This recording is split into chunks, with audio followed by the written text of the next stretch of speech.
Another Arizona election denier has racked up another loss. The temporarily embarrassed would-be Attorney General Abe Hamade. On Monday, Maricopa County Superior Court judge threw out Hamade's latest bid to be awarded the seat that he lost in 2022 by 280 votes to Democrat Chris Mays. So, wait, he asked to be installed in a seat that he didn't win. No surprise that he was laughed out of court.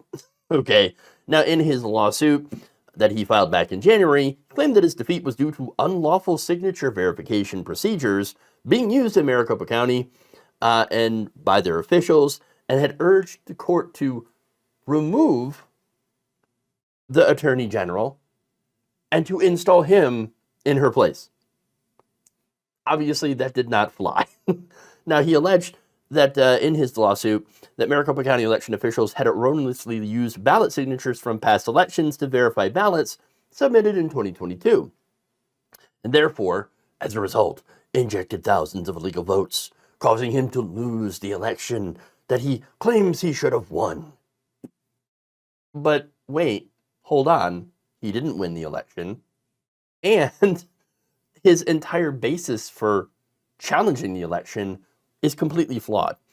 In fact, Maricopa County Superior Court Judge Susana Pineda did not buy that argument because it had already been rejected previously.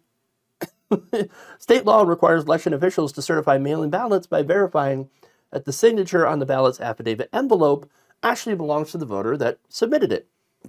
Prior to 2019, Arizona law only allowed the signatures on voter registration forms to be compared against those on mail-in ballots.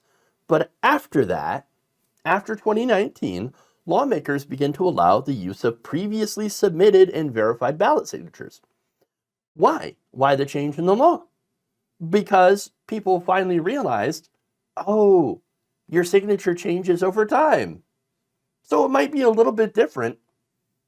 So why use that current year? Why do you have to rely on the current year's voter registration forms when we already have a signature? We have many signatures. And yes, it does change a little bit with time. Yeah, I know, weird, right? Now, during his second attempt to overturn his loss in December of 2022, Mojave County Superior Court Judge Lee Jansen also handed Hamade a loss, saying that the time had long since passed to bring up issues with how the election officials do their work. So that just means that prior to an election is the time to bring up a challenge, not 2 years after the election is over. Okay, so the proper time to bring this up would have been in 2019.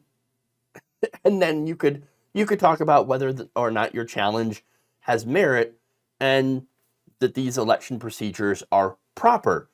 Hamade didn't do that, and so he can't just come 2 years later and say, I reject this. I don't think it should have worked like this. No, again, not going to fly.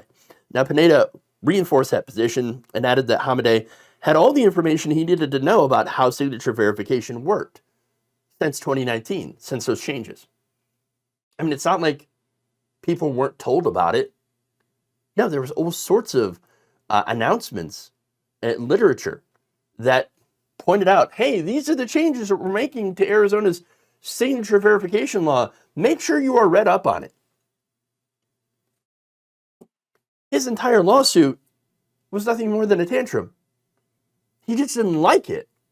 He didn't like the changes. He'd already known about them for years and still didn't like them.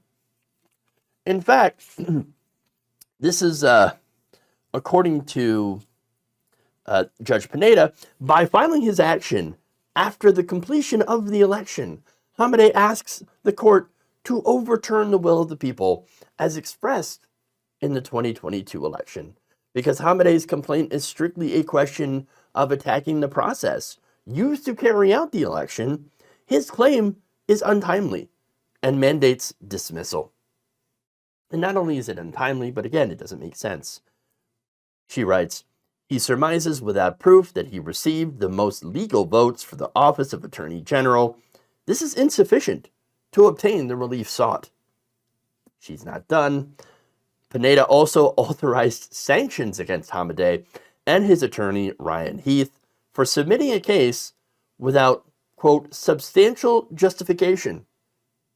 Now, if you submit a case without that, you can get punished with up to a $5,000 fine.